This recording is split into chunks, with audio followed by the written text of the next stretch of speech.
अस्सलाम वालेकुम जनाब, क्या हाल चाल हैं? ठीक ठाक हैं? होपफुली आप सब लोग ठीक ठाक होंगे और अल्लाह पाक से दुआ भी यही है कि सब लोग ठीक ठाक हों और खैर आफियत से हों।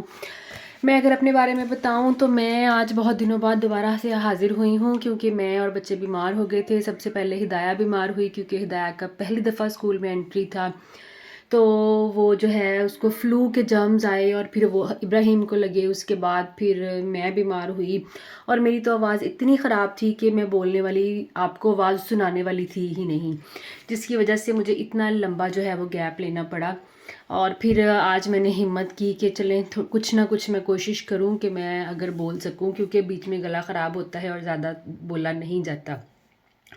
खैर आज का व्लॉग स्टार्ट करते हैं। होपफुली आप जो है वो मुझे आपने मिस किया होगा और आपको अच्छा लगेगा मेरी आवाज़ सुनना और मेरा व्लॉग सुनना। प्लीज़ मेरे चैनल को सबसे पहले तो आप सब्सक्राइब कर लें और मेरी वीडियोस को शेयर किया करें और लाइक किया करें और मुझे आपके अच्छे अच्छे कमेंट्स का इंतज़ार रहेगा। और मैंने आपको पहले भी बताया कि तनकीद भी ज़ाहिर है करने के लिए ही होती है, लेकिन आपकी बहुत मेहरबानी कि अच्छे अल्फाज और अच्छा अंदाज़ अपनाइए। आज मैंने आपसे बात करनी है कि यहाँ पर यूके में स्कूल्स में बच्चों को पढ़ाई में या कॉन्फिडेंस उनका कैसे बिल्डअप किया जाता है और उन्हें कैसे इंडिपेंडेंट किया जाता है। मैं भी आपको पिक्चर्स भी साथ शेयर करूँगी। यहाँ पर जो स्टोरी टेलिंग है और अपनी बात दूसरे तक पहुँचाने का जो फ़न है वो यहाँ पर यहाँ के लोगों में क्यों ज़्यादा है, क्योंकि यहाँ पर स्कूल्स में इस चीज़ को बहुत फोकस किया जाता है। और एक्चुअली जब हम कोई बात, अपनी बात हर तरह से दूसरे को पहुँचा सकते हों या हमारे अंदर ये फ़न हो तो हम फिर कॉन्फिडेंस भी हम में ज़्यादा होता है।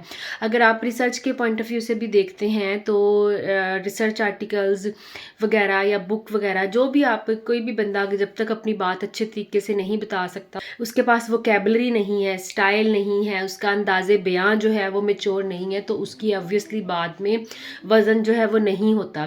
तो मैंने यहाँ पर नोटिस किया ख़ास तौर पर क्योंकि मेरी बेटी का पहला एक्सपीरियंस है, तो वो उसमें रिसेप्शन ईयर में है, तो मैं उसको ज़्यादा फोकस कर रही होती हूँ कि ये कैसे छोटे बच्चों को लेके चलते हैं। तो मुझे याद है जब पाकिस्तान में मेरा बेटा बीकन हाउस में होता था तो उसकी ना स्टोरी बुक्स होती थी, मैं यहाँ पर अभी शेयर भी करूँगी। वो जो स्टोरी बुक्स होती थी ना, उनके ऊपर स्टोरीज जो है वो लिखी हुई होती थी और वो मेरे अपने बेटे को पढ़ पढ़ के सुना देती थी और बस बात ख़त्म हो जाती थी। अब यहाँ पर रिसेप्शन में मेरी बेटी के पास वही वाली बुक्स वो लाइब्रेरी से मेरी बेटी को भी देते हैं कि आपने बच्चे को रात को घर में जो है वो स्टोरी टेलिंग करवानी है, और साथ एक डायरी दी हुई है कि बच्चे ने रोज़ जितना पढ़ा या जो आपने उसको स्टोरी करवाई वो आपने इधर डायरी के ऊपर मेंशन करना है। और हर फ्राइडे को बच्चा क्लास में जाके फिर परफॉर्म करता है कि ये स्टोरी हमने ऐसे की।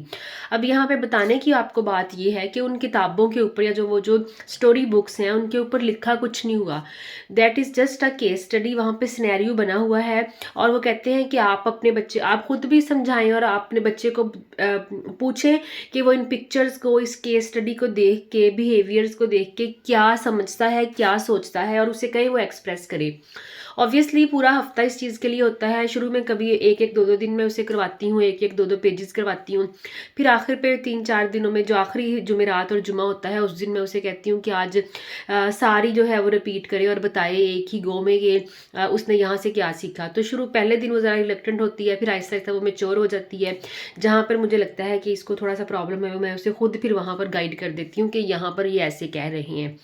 तो इस तरह बच्चे की स्टोरी भी बनती है, बच्चे की वोकैबुलरी इम्प्रूव होती है, बच्चे को कॉन्फिडेंस से बात करने आती है और बच्चे को ये भी पता लगता है एक्चुअली कि वो जो कह रहा है वो ठीक कह रहा है, या अगर वो ठीक नहीं भी कह रहा तो एटलीस्ट वो गलत नहीं कह रहा। तो ये चीज़ मैंने बहुत अच्छी यहाँ पर देखी है कि किस तरह वो बच्चे को शुरू से ही लेके चलते हैं इंडिपेंडेंटली। और दूसरी बात ये कि यहाँ पर आप बच्चे को अगर 2 दिन लेट हो जाए ना स्कूल से, तो तीसरे दिन आपको ईमेल आ जाती है तीसरी बार लेट होने पे कि आपके बच्चे के लेट होने की वजह से क्लास में बाकी बच्चे भी डिस्टर्ब होते हैं। ये भी यहाँ पर स्कूल का सिस्टम अच्छा है।